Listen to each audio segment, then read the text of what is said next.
I'm Polly Bath, and I specialize in helping schools manage and intervene with difficult behavior that interrupts instruction.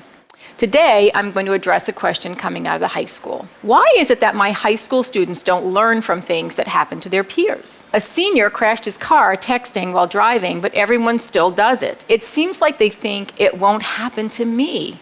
How can I help them learn life lessons without having them make every mistake for themselves? This is so difficult.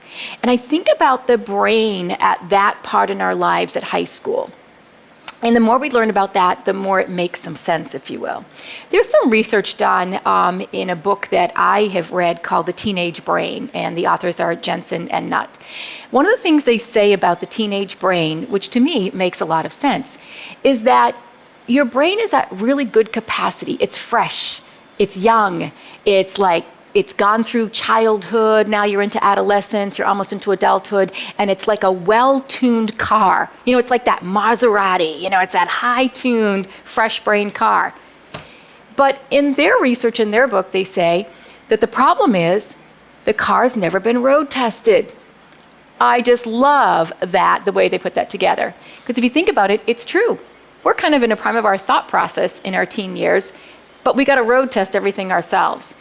We don't really believe that it will happen to us. And so we say, I'm going to try that. It's not going to happen to me. And I think it's a true part of development.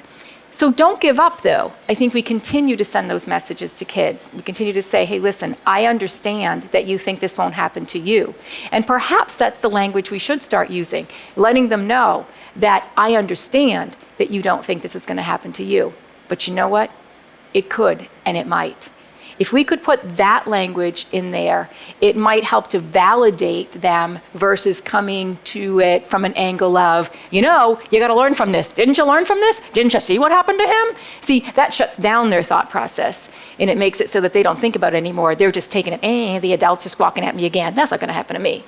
So address it in a little way that makes that brain think, because it is a developmental part of where they're at, but we've got to make them think about what they should and shouldn't do versus telling them, don't do this because this is going to happen to you. They don't listen. Thanks for watching today. If you have comments about this subject, you can put those down below. And if you have questions that you might like to see answered in a future video, put that down below as well.